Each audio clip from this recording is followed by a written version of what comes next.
Bismillahirrahmanirrahim. Assalamualaikum warahmatullahi wabarakatuh.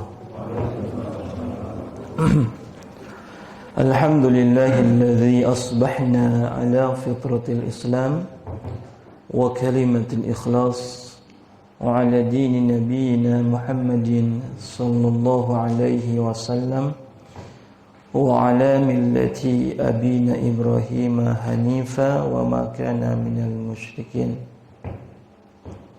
Amma ba'd. Bapak-bapak, ibu-ibu, jamaah salat subuh Masjid Mutiara, Taman Mutiara yang Allah muliakan.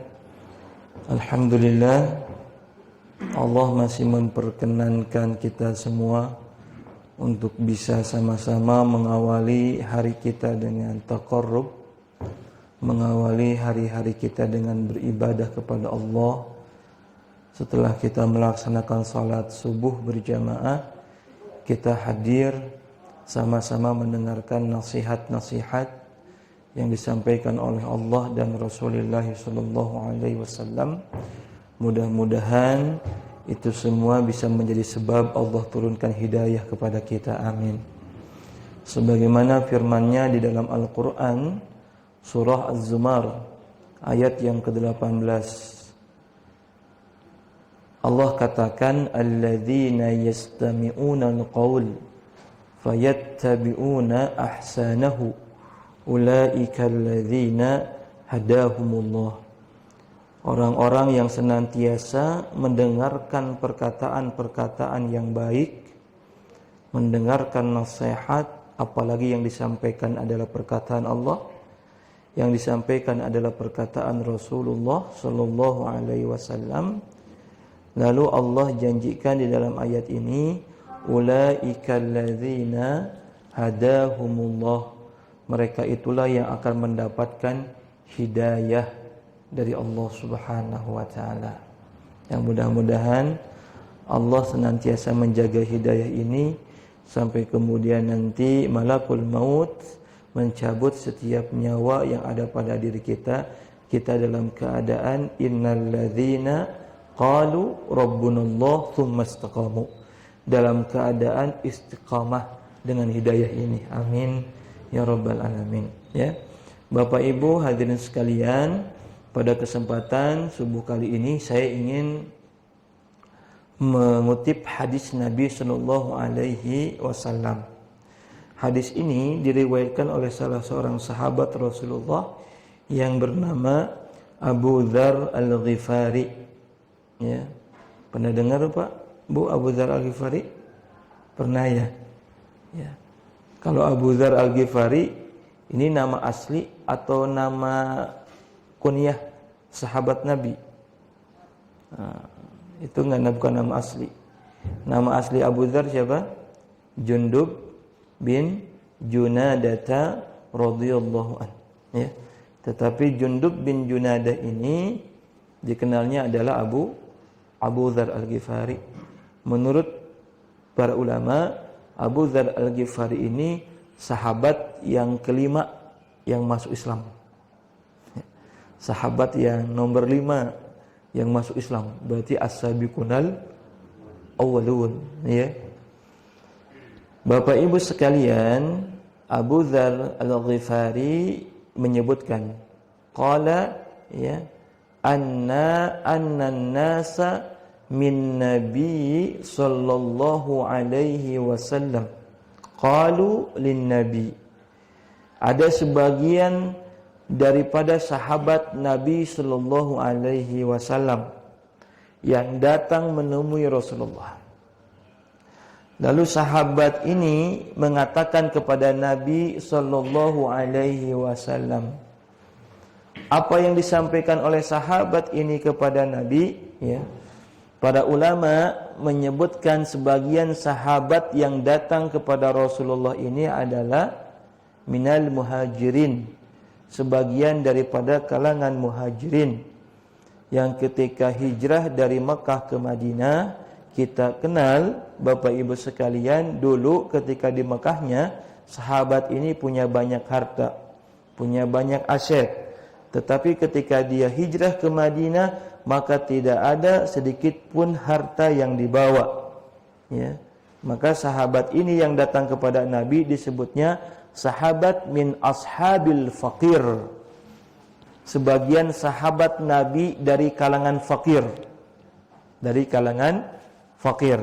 Disebabkan orang-orang muhajirin yang datang ke Madinah, dia tinggalkan ternaknya, dia tinggalkan perniagaan dan hartanya, sehingga ketika sampai ke Madinah, sahabat yang tadi punya segala-galanya ditinggalkan jadi fakir. Itu. Ya. Ada juga yang menyebutkan bahwa sahabat yang bertanya kepada Rasulullah ini adalah min ashabil kuffah. Ya. Sahabat dari kalangan ahlul kuffah, fakir. Ya.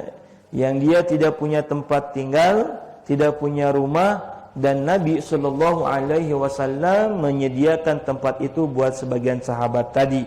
Maka sahabat yang tinggal di tempat yang disediakan oleh Rasulullah, yang rumahnya itu dibangun oleh Rasul persis di sampingnya Masjid Nabawi, maka sahabat yang tinggal di tempat itu disebutnya ahlul kuffah. Ya. Sahabat ini datang kepada Nabi min ashabil fakir. Kita lihat ada beberapa pelajaran, ada beberapa hikmah yang bisa kita ambil dari hadis ini. Qalu lin Nabi sallallahu alaihi wasallam, mereka bertanya kepada Nabi. Apa yang disampaikan? Curhat kalau bahasa kita, Bapak, ya. Min ashabil fakir ini curhat kepada Rasul. Apa kalimat curhatnya? Apa yang disampaikan oleh sahabat min ashabil fakir kepada Nabi? Zahaba ahlud dufur bil ujur wa yusalluna kama nusalli wa yatasumuna wa yasumuna kama nasumu wa yatasaddaquna bi fuduli amwalihim. Jadi sahabat min ashabil fakir ini menyampaikan kepada Rasulullah, ya Rasulullah, ahlud dusur ini orang-orang kaya. Ya. Sahabat kaum muslimin dari golongan orang kaya, gitu ya. Jadi ini kata para ulama, hadis ini juga salah satu hikmahnya adalah di sini Allah menunjukkan keadilannya. Ya, salah satu bentuk keadilannya Allah menciptakan makhluk itu genap, berpasang-pasangan. Makanya ada di dalam Al-Quran itu ada sumpah, ya, was-saf'i wal watr. Quran surat Al-Fajr, was-saf'i wal watr. Allah bersumpah demi yang genap, juga Allah bersumpah demi yang ganjil. Apa maksudnya yang genap dan yang ganjil? Kata Imam Ibnu Katsir ketika menafsirkan ayat ini, Allah bersumpah demi yang genap, artinya Allah bersumpah demi makhluknya. Tidakkah Allah menciptakan makhluk, ya, kecuali Allah ciptakan berpasang-pasangan, ya. Ada laki-laki, ada perempuan, ada langit, ada bumi, ada matahari, ada bulan, ada siang, ada malam. Ada kaya, ada miskin. Nah itu. Ketika Allah mengatakan was-saf'i, artinya demi makhluk. Makhluk itu enggak ada yang ganjil. Allah ciptakan genap. Wal watri, dan demi yang witir. Kita sering menyebutnya witir. Witir itu apa? Ganjil. Ketika Allah bersumpah wal watri, demi yang ganjil, itu artinya Allah bersumpah demi dirinya sebagai Khalik. Maka Allah itu enggak genap, Allah itu ganjil. Qul wallahu ahad. Katakan bahwasanya Allah ini ahad, esa, dan tidak ada yang bisa menyerupai Allah subhanahu wa ta'ala. Oleh karenanya ketika di dalam hadis ini, ya, ketika ada sebagian sahabat Nabi min ashabil fakir yang datang kepada Nabi dan curhat kepada Rasulullah, menggambarkan tentang keadaan sahabat Nabi yang Allah berikan harta. Maka kata sahabat ini, ya Rasulullah, ya, zahaba min ahlud dusur bil ujur. Ya Rasulullah, orang kaya itu dia pergi membawa banyak pahala. Ujur itu jamak dari kata ajr, ya. Jadi orang-orang kaya, kata sahabat yang fakir ini, mereka pergi membawa banyak pahala. Kenapa bisa begitu? Ya, disebutkan ya oleh sahabat min ashabil fakir, wa yusalluna kama nusalli. Mereka salat, kita juga salat. Orang kaya salat, orang miskin salat. Ya.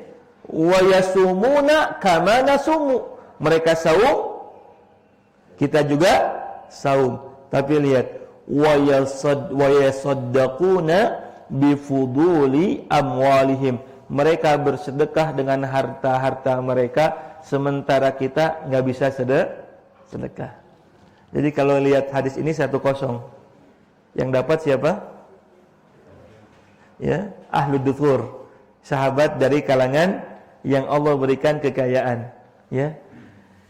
Pelajaran kedua, ikhwatul iman rahimakumullah, hadis ini menggambarkan betapa sahabat Nabi yang terbaik itu, ya inilah kondisi manusia yang terbaik.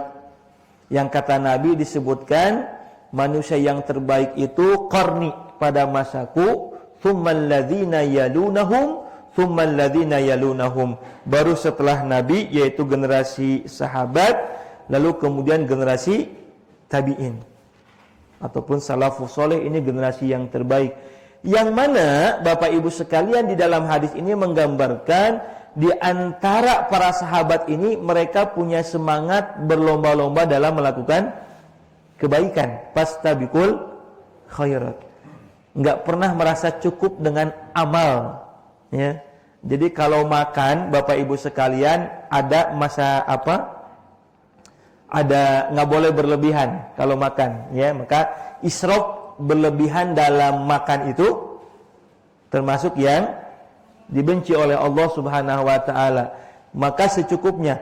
Tapi kalau dalam masalah ibadah, dalam masalah amal soleh, nggak boleh ada perasaan pada diri kita ini merasa cukup dengan amal soleh, gitu. Merasa kenyang dengan amal soleh.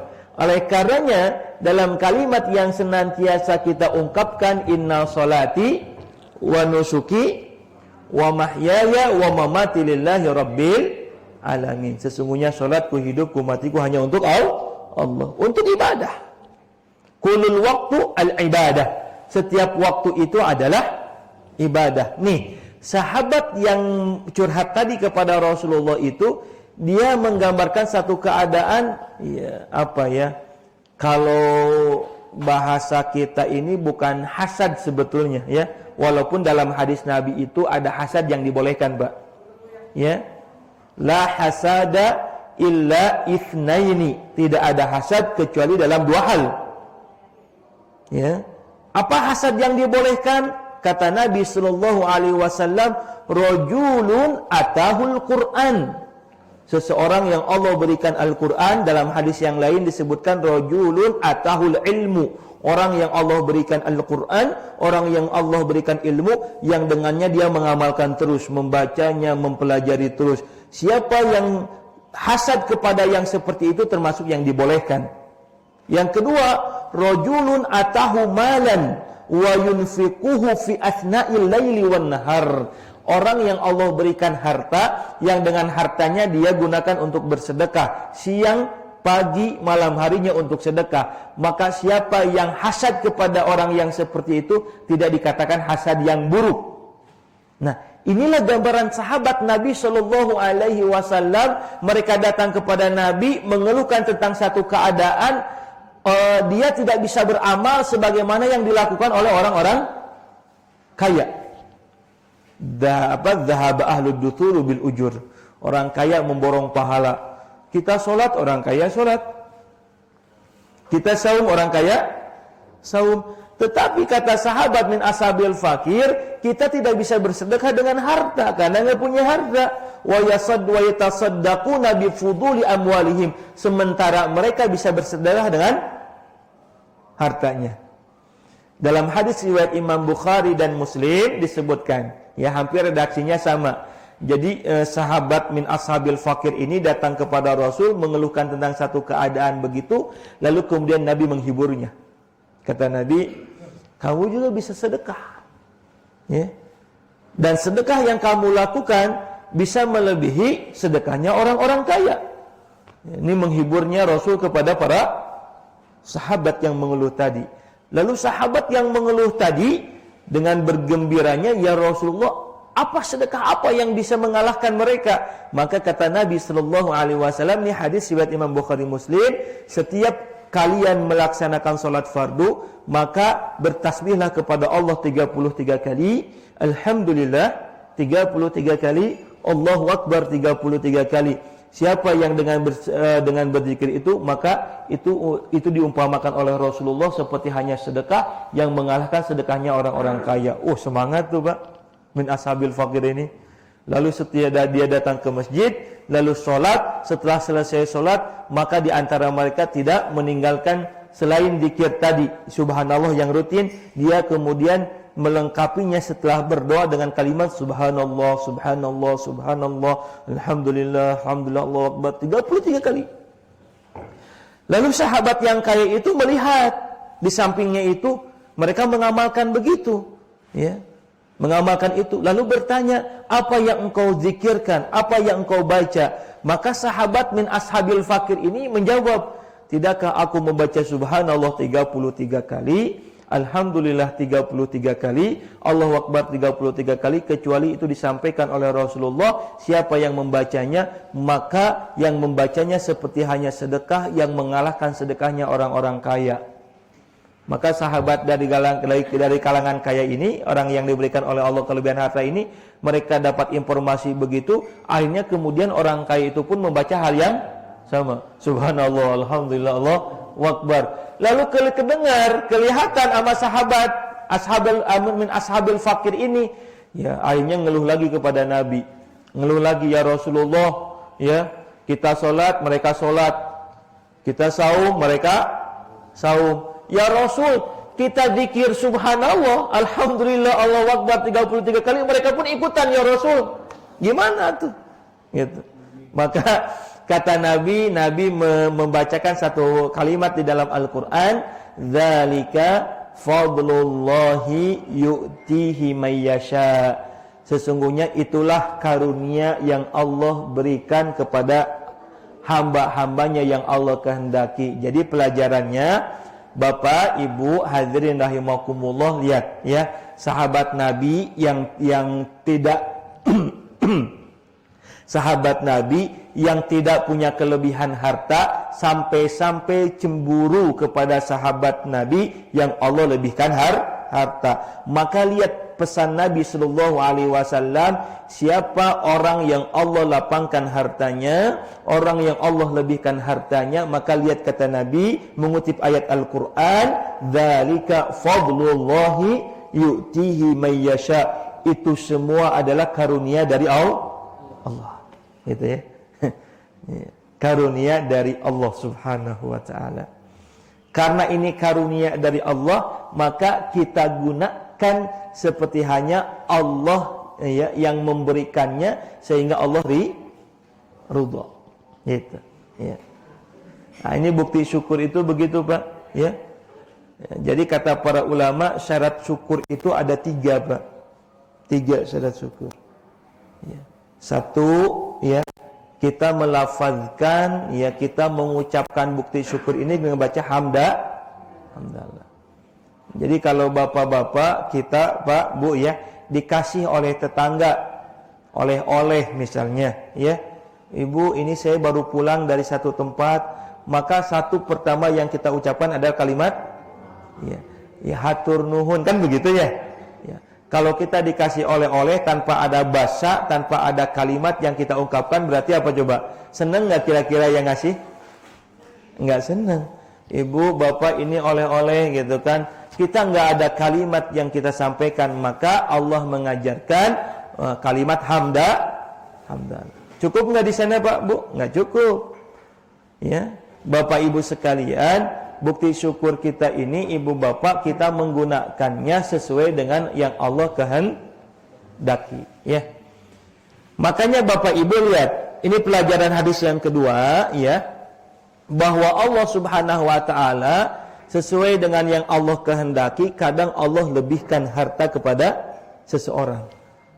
Siapa yang Allah lebihkan hartanya? Dzalika fadlullahi yu'tihi may yasha. Kenapa Bapak Ibu rahimakumullah? Karena ya, ada orang yang lupa dengan karunia itu. Hati-hati. Kita lihat Qarun.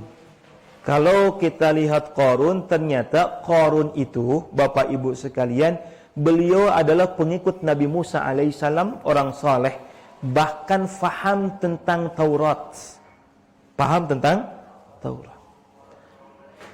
Lalu Allah berikan karunia kepada Qarun, harta yang berlimpah. Sampai kata para ulama, kunci gudangnya harta Qarun itu bisa dibawa oleh 20 orang, Pak. Nggak bisa dibawa oleh satu orang. Dibawanya oleh 20 orang. Kebayang Pak ya? Banyaknya harta Qarun. Ibu, bapak kalau punya harta disimpan di berangkas, kira-kira kuncinya dibawa oleh berapa orang? Saya mah yakin sama ibu bapak sendirian pun bisa dibawa tuh. Ya. Tapi ini Qarun disebutkan di dalam Al-Quran, saking banyak hartanya Qarun yang tersimpan di gudang hartanya. Kunci gudang hartanya, kata Imam Ibnu Katsir, itu sampai digotong oleh 20 orang. Ya. Para ulama menyebutkan sampai ada yang menyebutkan 40 orang. Berarti saking banyak. Padahal dulu Qarun ini adalah pengikut Nabi Musa, orang saleh. Ketika Allah berikan karunia berupa keluasan harta, apa lihat ungkapan Qarun? Ungkapannya Allah abadikan di dalam Al-Quran, inni utitum min ilmin indi. Ini semua bukan dari Allah datangnya. Ini semua bukan karunia Allah, tetapi ini semua, kata Qarun, didapatkan disebabkan karena kepintaranku. Tuh, ya. Dia lupa dengan karunia Allah.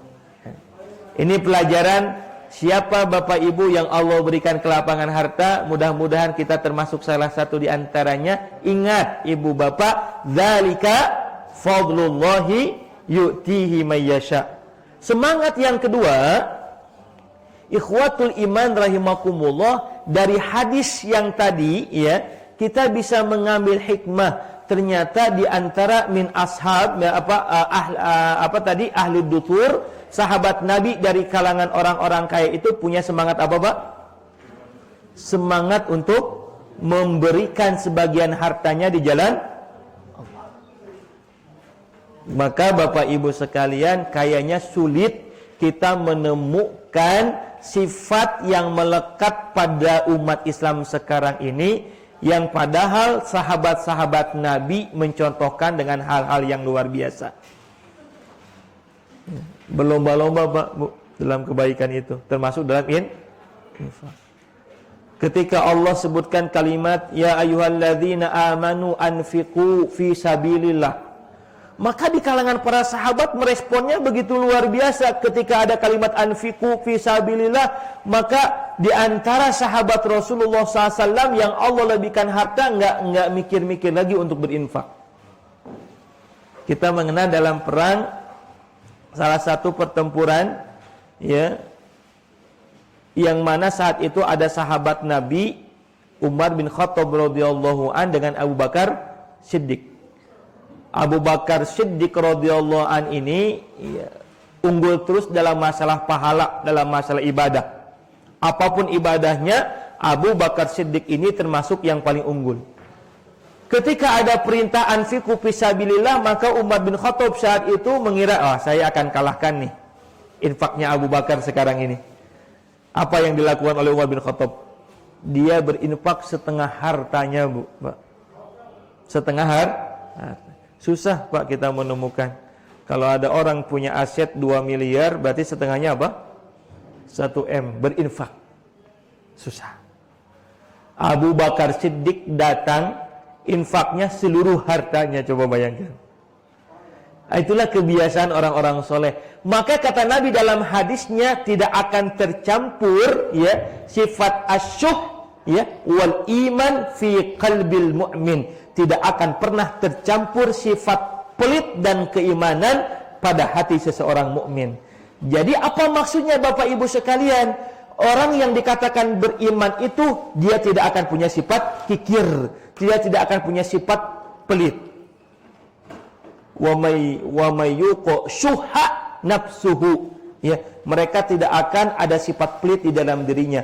Kalau ada sifat kikir kata Nabi, kalau ada sifat pelit masih melekat pada dirinya, laisa minal iman. Dia tidak dikatakan beriman kepada Allah Subhanahu wa taala. Ya. Bahkan lihat kenapa sahabat Nabi ini, Bapak Ibu sekalian, ya sampai-sampai Nabi mengancam, la tasubu min ashabi, jangan sekali-kali mencela sahabat Nabi. Enggak ada tandingannya, Pak, Bu. Kualitas iman kita dengan sahabat Rasulullah sallallahu alaihi wasallam. Sahabat Nabi itu banyak diberikan keutamaan oleh Allah di dalam Al-Qur'an, minal muhajirin wal ansar. Orang muhajirin, orang ansar radhiyallahu anhum wa radu'an wa adda lahum jannah. Allah ridho kepada mereka, bahkan Allah janjikan mereka surga. Ada enggak, Pak, Bu, jamaah Masjid Mutiara diberikan janji surga oleh Allah? Jaminan? Enggak ada. Kita enggak ada jaminan untuk masuk surga, tapi sahabat Nabi ada jaminannya untuk masuk surga. Kata para ulama, apa yang menyebabkan sebab utamanya sahabat-sahabat Rasulullah? Lihat kalimatnya, lan tanalul birra hatta tunfiquna mimma tuhibbun. Kalian tidak akan mencapai derajat birran sebelum kalian menginfakkan sesuatu yang kalian cintai.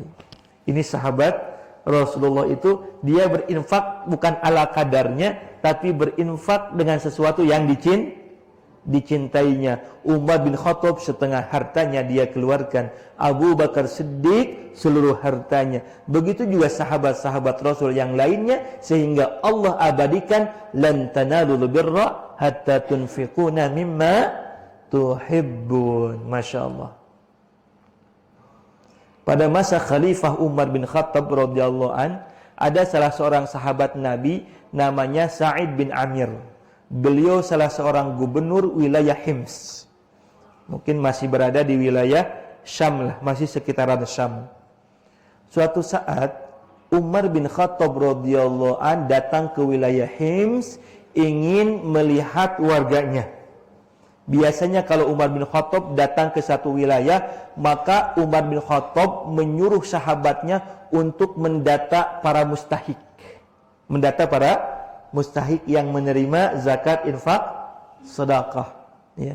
Didata tuh orang-orang kaum muslimin yang ada di wilayah itu oleh Umar bin Khattab. Ya. Ya. Bagaimana pedulinya mereka terhadap ya orang-orang min ashabil fakir. Ya, maka sahabat siapapun yang Allah lebihkan hartanya, maka dia akan menggunakannya untuk memberikan kepada orang, ya diberikan kepada orang yang membutuhkannya. Begitu juga Umar bin Khattab datang ke wilayah Hims, kata Umar bin Khattab, tolong aku minta data orang-orang fakir. Maka saat itu Umar bin Khattab membagi-bagikan hartanya. Ya, didata lah, dan ternyata masya Allah ya. Ya, dulu ada fakir, tetapi ketika didata nggak sebanyak yang kalau kita ini mendata orang-orang fakir, Pak, masya Allah. Ya, kemampuan orang untuk memberikan kepada orang fakir ini nggak cukup, Pak. Ya, nggak cukup. Ya, negara saja bisa jadi sampai hutang, gitu kan, untuk memberikan kepada fakir. Ya, ya. Saya ini kebetulan Bapak Ibu sekalian di tempat saya jadi RW saya. Ya, ada ketua Pak RW ya. Jadi kalau saya, jadi sekarang kalau di tempat saya dipanggilnya Ustadz RW, Pak. Kayak film sinetron ya. Ustadz RW gitu. Nah, kalau saya membagikan bantuan misalnya Pemprov gitu kan, ya. Ya. Saya orang-orang datang warga Pak RW bantu sana. Orang yang dikasih bantuan itu yang ada di data. Ternyata yang ketika kita udah kasih bantuan dengan ada yang didata, nggak cukup. Masih banyak orang yang datang ke rumah padahal nggak ada datanya. Gitu. Ya, saking banyaknya ya orang yang membutuhkan. Itu. Enggak cukup, Pak. Padahal jatahnya 60 orang, yang datang banyak. Nah, Umar bin Khattab itu kalau datang ke satu tempat dia memberikan harta, dipastikan enggak ada yang ketinggalan yang fakir tadi. Mustahil. Kalau kita mah bantuan banyak yang ketinggalannya, Pak. Karena kemampuan negara terbatas untuk bisa memberikan bantuan. Ya. Bakal banyak yang ngeluh, Pak RW kenapa saya nggak kebagian? Kenapa? Kalau semua warga didata nggak akan mampu bisa memberikan bantuan, makanya dipilih. Gitu. Ya. Bapak Ibu hadirin rahimakumullah, Umar bin Khattab menyampaikan, nggak boleh ada yang kelewat data orang-orang mustahiknya. Nah, Bapak Ibu sekalian, suatu saat diberikanlah data itu kepada Umar bin Khattab radhiyallahu anhu. Dan ternyata ketika di data itu Umar bin Khattab membaca ada namanya Sa'id bin Amir. Kaget Umar bin Khattab. Ya. Ketika dilihat data mustahik ada nama Sa'id bin Amir. Kata Umar, apakah ini Sa'id bin Amir? Bukankah dia seorang gubernur? Kenapa dia mustahik? Ya. Kira-kira Pak, Bu, ya, gubernur kira-kira kalau ada gubernur di kita kira-kira mustahik atau muzaki? Kayaknya saya yakin lah, jangan ke gubernur, wali kota aja nggak ada yang mustahik, pasti muzaki. Ternyata Pak Zaki ada. Bapak Ibu hadirin sekalian, kebayang coba, Sa'id bin Amir seorang gubernur yang diberikan kewenangan oleh Khalifah Umar bin Khattab mengurus wilayahnya.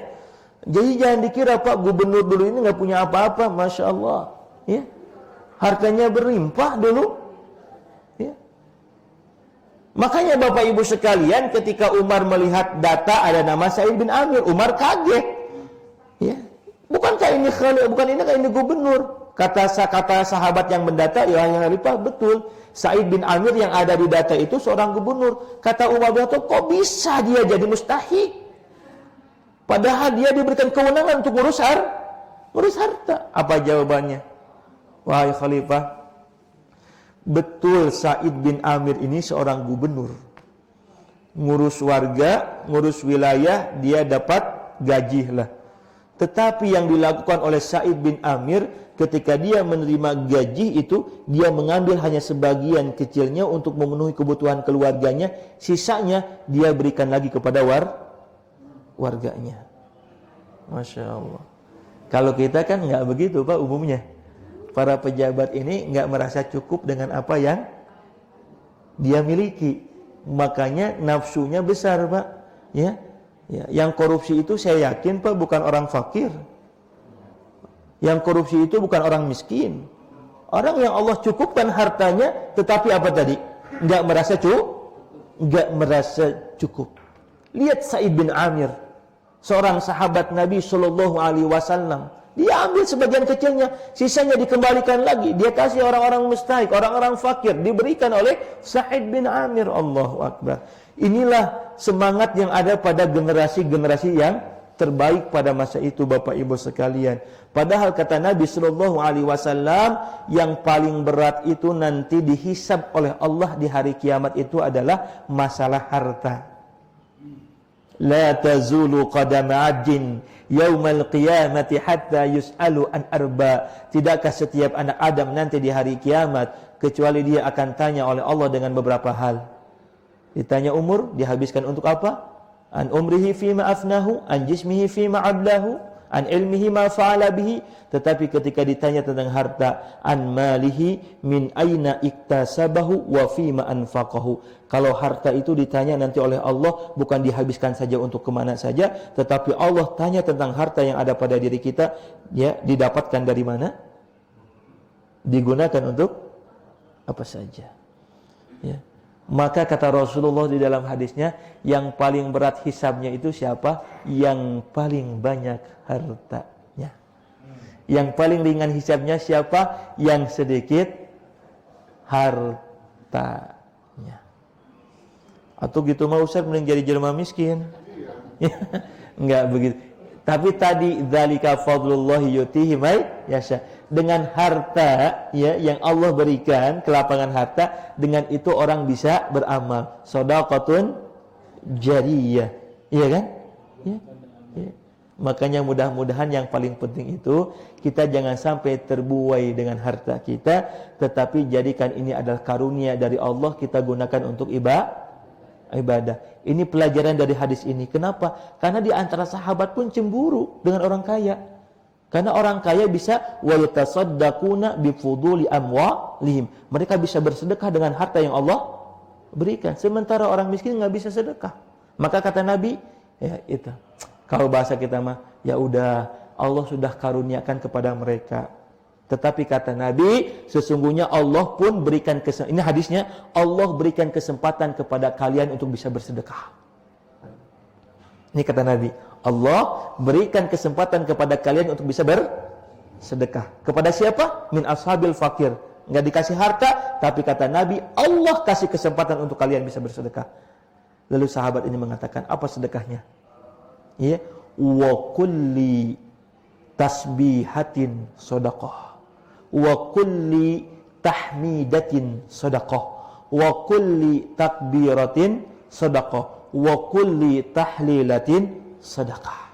Kata Nabi SAW, kalau kalian tidak punya harta untuk bersedekah, Allah sudah jadikan kepada kalian untuk bisa sedekah. Apa sedekahnya? Kata Nabi, setiap tasbih kalian adalah sedekah.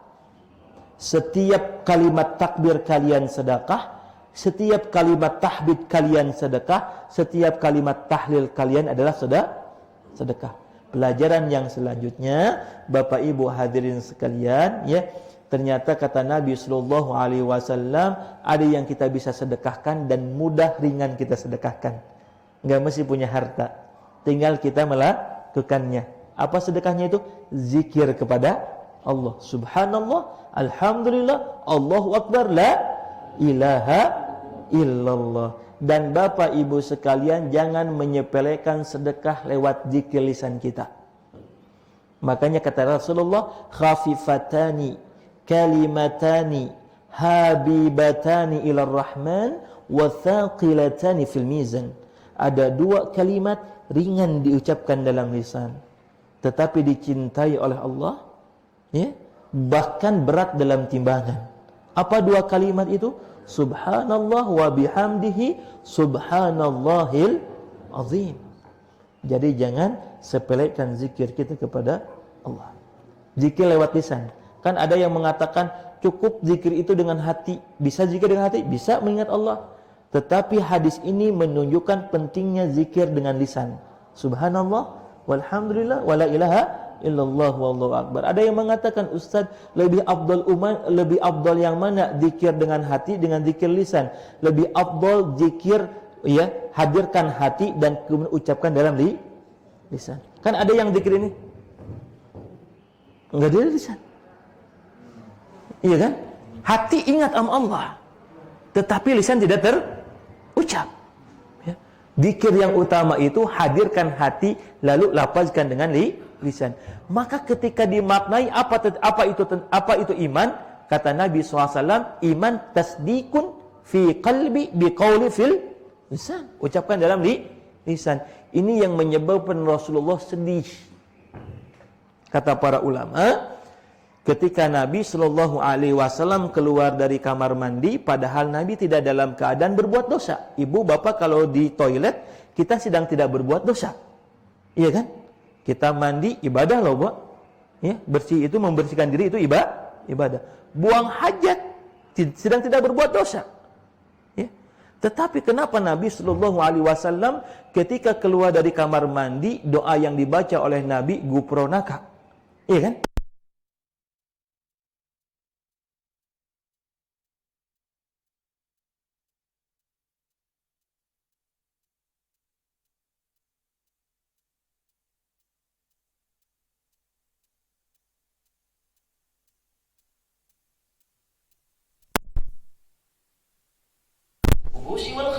Ya Allah, aku berlindung kepadamu dari godaan setan laki-laki dan perempuan. Karena di kamar mandi tempatnya setan. Tetapi ketika Nabi keluar dari kamar mandi, doanya gufronaka, ya Allah ampuni dosaku. Kata para ulama, apakah Nabi sedang berbuat dosa? Tetapi kenapa Nabi membaca doanya ghufranaka? Ikhwatul iman rahimahullah, kata para ulama, karena ketika di kamar mandi Nabi hilang kesempatan untuk berzikir lisan. Hati mah bisa berzikir, tapi lisan tidak bisa mentang-mentang ibu sedang ngapalin Quran, ya, murojaah di kamar mandi misalnya, ulang hafalan. Amma yatasa alun, boleh nggak kira-kira? Salawat ini berpahala. Man shalla alayya salatan wahidan sallallahu alaihi bi asyrin. Siapa yang salawat kepada Nabi 1 kali, Allah akan balas salawatnya 10 kali. Ibu teh salawatan di kamar mandi. Salatullah, salamullah. Boleh nggak? Nggak boleh. Ini kata para ulama, kenapa Nabi membaca doa ghufranaka? Karena di kamar mandi, di toilet hilang kesempatan untuk dzikir lisan. Masya Allah. Di hadis yang lain riwayat Imam Muslim disebutkan, Kul a'unabbi'ukum, maukah aku berikan, tunjukkan kepada kalian amalan yang baik buat kalian, wa azkaha min indi malikikum, lebih suci ketimbang raja-raja kalian. Ya. Apa amalan-amalan itu? Wa tarfa'u lakum darajatikum, dan akan meninggikan derajat-derajat kalian. Kata Nabi SAW, amalan yang paling utama yang lebih baik dilakukan oleh raja-raja kalian, yang bisa meninggikan derajat-derajat kalian adalah zikrullah azza wa jalla, zikir kepada Allah Subhanahu wa taala. Hadis riwayat Imam Ahmad, hadisnya sahih. Ya, ada zikir yang senantiasa kita baca, ya, kalimat zikir itu la ilaha illallah wahdahu la syarika lahul mulku wa lahul hamdu wa huwa ala kulli syai'in qadir. Kata Nabi SAW, siapa yang berzikir dengan kalimat itu setiap harinya 100 kali, 100 kali, ya. Maka kata Nabi SAW, itu pahalanya lebih utama ketimbang membebaskan 10 orang budak. Jangan dikira Pak, 1 orang budak dibebaskan ini pahalanya luar biasa, ya. Dulu kan masih ada perbudakan, sekarang udah gak ada perbudakan. Yang menjadikan Abu Lahab, ya, yang menjadikan Abu Lahab itu, kata Nabi dalam hadis riwayat Imam Bukhari disebutkan, yang menjadikan Abu Lahab diringankan siksaannya di hari Senin. Padahal lihat, Allah sebutkan kebinasaannya Abu Lahab, tabbat yada abi lahabi wa tab, sampai 1 surah tuh dibuat oleh Allah. Ya. Tapi ketika Abbas bin Abdul Muthalib dalam mimpinya bertanya kepada Abu Lahab, ya Abu Lahab, apa yang kau rasakan setelah kematian itu? Kata Abu Lahab, yang aku rasakan siksaan. Kecuali setiap hari Senin aku ringankan siksaan. Ya. Aku oleh Allah setiap hari Senin diringankan siksaannya oleh Allah. Disiksa. Tapi setiap hari Senin Abu Lahab diringankan siksaannya oleh Allah Subhanahu wa taala. Apa yang menyebabkan Abu Lahab diringankan siksaannya oleh Allah Subhanahu wa taala? Karena di hari Senin Abu Lahab senang lahirnya Nabi sallallahu alaihi wasallam. Makanya Bapak Ibu sekalian, senangnya atas lahir Nabi itu memang harus ditumbuhkan kepada jiwa orang-orang yang beriman. Allah sebutkan di dalam Al-Quran surat Yunus ayat ke-58, Qul bi fadlillahi wa bi rahmatihi fabidzalika falyafrahu wa huwa khairum mimma yajma'un. Hendaklah katakan Muhammad, yang disebabkan karena karunia dan rahmat Allah. Diturunkan Rasul itu bentuk rahmat Allah loh Pak. Wa ma arsalnaka illa rahmatan lil alamin. Tidaklah Allah mengutus Nabi Muhammad kecuali sebagai rahmat. Ya, disebabkan karena karunia, disebabkan karena rahmat Allah, falyafrahu, lihat perintah Allah, falyafrahu, hendaklah kalian merasa senang, bahagia. Siapa yang senang dengan rahmat Allah? Al-Quran itu rahmat Allah, Rasulullah itu rahmat yang Allah turunkan. Wa huwa khairum mimma yajma'un, itu jauh lebih baik ketimbang apa yang sedang kalian kumpulkan saat ini. Nah, itu Abu Lahab senang. Nah, bukti senangnya apa Abu Lahab? Dia punya seorang budak namanya Thuwaibah. Budak yang sangat disenanginya, yang diandalkan oleh Abu Lahab. Karena saat itu senang Abu Lahab dengan lahirnya Rasulullah, maka Thuwaibah, budak yang diandalkannya itu dibebaskan oleh Abu Lahab. 1 orang budak loh. Kata Nabi SAW, siapa yang baca la ilaha illallah wahdahu la syarikalah lahul mulku wa lahul hamdu wa huwa ala kulli syai'in qadir 100 kali, maka kata Nabi lebih utama ketimbang membebaskan 10 orang budak. Allah berikan 100 kebaikan, 100 keburukan Allah hapuskan. Itu apa? Amalan lisan. Ya, baik. Maka lihat hadis Nabi, ada zikir lisan yang kata Rasulullah SAW keutamaannya bisa melebihi harta. Ya, maka kata Nabi, wa kulli tasbihatin sadaqah, wa kulli takbiratin sadaqah, wa kulli tahmidatin sadaqah, wa kulli tahlilatin sadaqah. Dua, ya. Nah, jadi ini pesan yang kedua. Ya. Yang ketiga, ya, kata Nabi, wal amru bil ma'ruf sadaqah, wan nahawna 'anil munkar sedekah. Nah, ini penting kita pelajari Bapak Ibu sekalian. Yang pertama ada sedekah harta ya. Yang kedua lihat sedekah berupa zikir. Yang ketiga wal amru bil ma'ruf wan nahawna 'anil munkar sedekah. Amal ma'ruf itu sedekah, nahi munkar itu adalah sedekah. Kata para ulama, ya, ada zikir itu, ada sedekah itu ada dua. Ada sedekah yang hanya berdampak buat orang yang melakukannya. Yang kedua ada sedekah yang berdampak buat orang lain. Dan sedekah yang paling utama itu adalah sedekah yang berdampak terhadap orang lain. Kalau sedekah yang dampaknya buat diri sendiri tadi, wa kulli tasbihatin sedekah. Kita baca subhanallah, baca alhamdulillah, baca itu buat siapa? Buat diri kita sendiri yang baca. Tapi ada sedekah yang lebih utama. Sebaik-baik sedekah itu adalah sedekah yang berdampak kebaikannya buat orang lain dan bahkan bisa mendapatkan pahala yang terus mengalir ataupun jariyah. Nah, di sini disebutkan sedekah yang berdampak buat orang lain. Wal amru bil ma'ruf wan nahawna 'anil munkar sedekah. Jadi mengajak kepada orang lain, mengajak kebaikan kepada orang lain, kata Nabi sedekah. Mencegah kemunkaran itu adalah sedekah.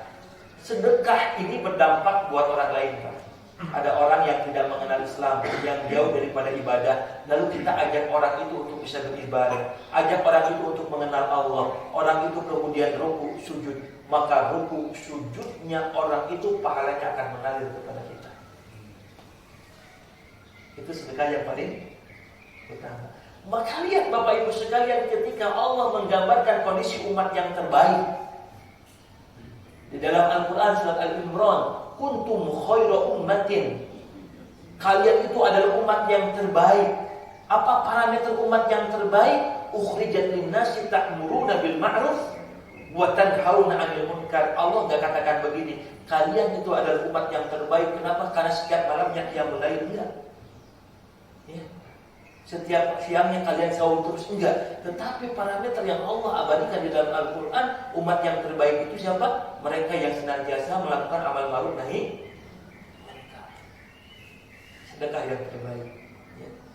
Ada kemaksiatan kita cegah sehingga orang itu kemudian tidak berbuat maksiat. Itu kebaikan bagi kita. Sedekah bagi kita. Dan sedekah itu kata para ulama yang berdampak kebaikannya bagi orang lain itu sedekah ya. Jadi makanya kalau ada seorang alim ulama yang banyak mengajarkan ilmu ya kepada banyak orang, itu pahalanya mengalir, mengajak kebaikan. Ya. Ini hadis ini saya kutip dari Imam Nawawi. Imam Nawawi menyusun hadis yang disusun ini hadis ini. Imam Nawawi itu usianya 45 tahun meninggal dunia di usia 45. Siapa yang enggak kenal Imam Nawawi? Nyusun kitab Riyadhus Shalihin, ya. Maka disebutkan oleh para ulama kalau dikonversikan dengan usianya Imam Nawawi yang 45 tahun, maka Imam Nawawi itu setiap harinya menulis buku sebanyak 2 lembar. Saking banyak kitab yang dihasilkan. Usianya berapa? 45. Sekarang yang mengkaji hadisnya, gitu kan? Ya. Berapa banyak umat Islam yang mengkaji hadis Riyadhus Shalihin, hadis Arba'in. Maka pahalanya terus mengalir bagi siapa? Bagi Imam Nawawi. Inilah yang kemudian dikatakan amal ma'ruf nahi munkar. Sedekah. Jadi ada sedekah yang berdampak buat diri kita sendiri.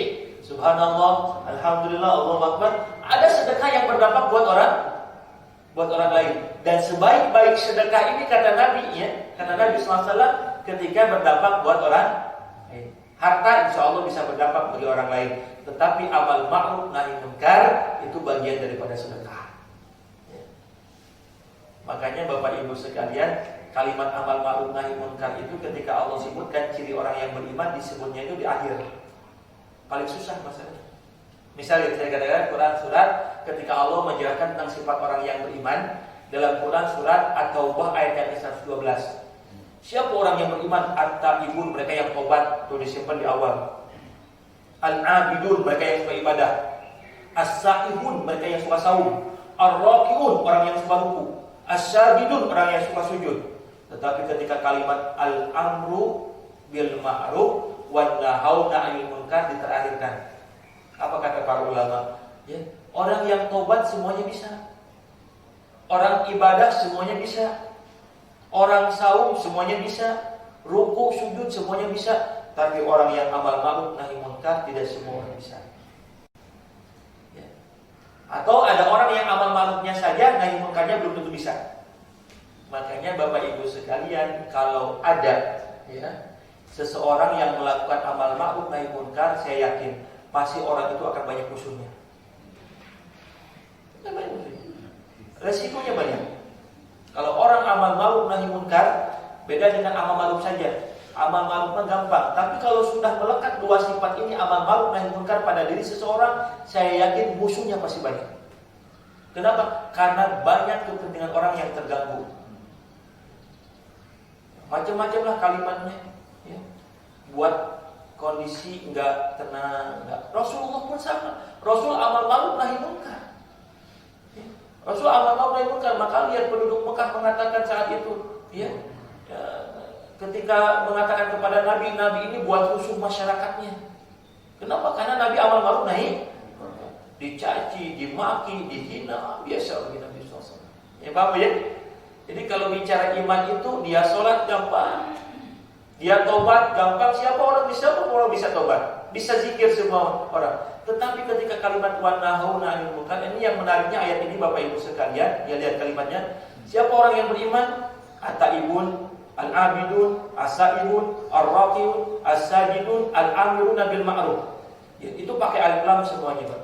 Tetapi ketika kalimat wa nahauna 'anil munkar pakai waw. Satu-satunya wa nahauna 'anil munkar.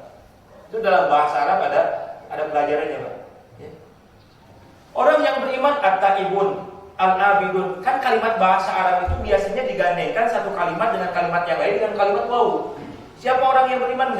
Wal asri innal insana lafi khusrin illa alladziina amanu wa 'amilus sholihat wa tawashaw bil haqq wa tawashaw bis sabr, pakai kalimat waw. Siapa orang yang tidak rugi? Orang yang beriman dan orang yang beramal soleh dan orang yang mengajak kepada kebaikan dan kesabaran. Tapi dalam ayat ini menarik. Siapa orang yang beriman? At-Taibun, yang tobat. Nggak pakai waw tuh. Al-Abidun, nggak pakai waw. As-Sa'ihun, nggak pakai waw. Ar-Raki'un, nggak pakai waw. As-Sajidun, nggak pakai waw. Al-Amiruna bil Ma'ruf pun nggak pakai waw. Tapi ketika kalimat wa nahauna 'anil munkar pakai waw. Apa hikmahnya? Waw di sini kata para ulama waw taksis, waw yang dikhususkan. Artinya apa? Bahwa kedudukan nahi munkar itu berat. Gitu. Maka pakai waw. Orang yang ngajak kebaikan masih banyak. Yuk kita zikir, kita sedekah, banyak yang begitu, mah. Tetapi ketika mencegah kemunkaran, itu berat. Maka disebutkan pakai waw tuh dalam bahasa Arab. Wan nahauna 'anil munkar. Masya Allah. Nah, Bapak Ibu sekalian, kata Rasulullah SAW, kalau kalian tidak punya harta untuk bisa bersedekah, maka sedekahlah dengan zikir-zikir kita. Lalu kata Nabi, sedekahlah dengan sesuatu yang berdampak bagi kebanyakan orang lain. Sedekah amal ma'ruf nahi munkar. Dan terakhir kata Nabi, sedekah yang disebutkan dalam hadis ini adalah wa fi bu'i ahadukum shadaqah. Dan kalian datang kepada pasangan kalian, mempergauli pasangan kalian adalah sedekah. Ini kata Nabi. Ya. Apa kira-kira pelajarannya dalam hadis ini kata para ulama? Ya. Kata Nabi, datang kepada pasangan kalian, mempergauli pasangan kalian itu adalah sedekah. Jadi kata Nabi SAW, ya, kalau kita tidak punya yang tadi tiga itu. Harta gak punya, mungkin zikir juga susah, gitu kan? Ya. Atau apalagi tadi, amal ma'ruf nahi munkar susah, gak bisa sedekah, ya. Yang ada di rumah aja Pak kita sedekahnya. Pasangan datang kepada pasangan, mempergauli pasangan adalah sedekah. Allahu Akbar. Ini Bu, Jadi kalau nggak punya apa-apa sedekah tinggal datang ke Noel kepada pasangan. Wa fi buti'ah, ini maknanya begini kata para ulama. La ajran 'alal mubahun illa bin niyatin shalihah. Tidak ada pahala bagi yang mubah. Jadi Pak di sini ya awalnya tidak ada pahala bagi yang mubah kecuali dibarengi dengan niat yang baik. Kata para ulama, mempergaul itu bukan kewajiban tapi mubah. Apa bedanya kewajiban mubah? Kalau itu Bapak Ibu beda nih. Makan itu mubah tuh. Tidur itu sesuatu yang mubah. Kalau yang wajib ditinggalkan berdosa tuh. Berdosa. Ibu meninggalkan satu kali sholat, misalnya sholat subuh, berdosa nggak? Tapi kalau Bapak Ibu meninggalkan satu kali makan, dua kali makan, berdosa nggak? Tidak tidur satu malam, nggak berdosa. Nah itu mubah. Tetapi Bapak Ibu sekalian, yang mubah itu akan jadi sedekah, yang mubah itu akan menjadi kebaikan illa bin niyatil shalihah, dengan niat yang baik. Maka Bapak Ibu sekalian, ini hadis memberikan pelajaran kepada kita. Ada banyak kesempatan buat kita ya untuk bisa beribadah, bahkan ibadah itu dijadikan sedekah. Sebagaimana hadis Nabi ya, ar-rajulun an-naumu 'alal firash, ketika ada seseorang yang sedang tertidur di tempat tidurnya, lalu kemudian dia berdoa kepada Allah, ya, doa mau tidur, lalu dia memanjatkan doa, ya Allah bangunkan aku di sepertiga malam.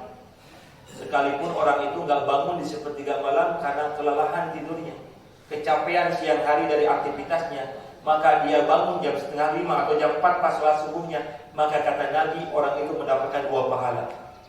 Pahala yang pertama, tidurnya jadi sedekah karena dengan niat yang baik. Yang kedua, dia mendapatkan pahala qiyamul lailnya sekalipun dia nggak bangun di sepertiga malam. Allah. Nah, inilah kebaikannya umat Rasulullah SAW. Niatnya saja sudah menjadi pahala, ya. Apalagi kebaikannya dilipat gandakan. Bapak Ibu hadirin sekalian, hadis ini diriwayatkan oleh Imam Muslim. Ya. Mudah-mudahan pelajaran, ya, hikmah, ada beberapa hikmah pelajaran yang bisa kita ambil dari hadis Nabi Sallallahu Alaihi Wasallam, agar kemudian kita tidak pernah merasa puas dengan amal soleh, tidak pernah merasa puas dengan ibadah yang kita lakukan. Apapun yang Allah berikan kesempatan kepada kita, maka kita gunakan untuk sebaik-baiknya amal soleh. Ad-dunya majra'atul akhirah. Dunia ini adalah ladang untuk kebaikan akhirat nanti insyaallah. Ya, Bapak Ibu sekalian, itu saja barangkali yang bisa saya sampaikan. Kurang lebihnya saya mohon maaf. Wal afwa minkum. Assalamualaikum warahmatullahi wabarakatuh.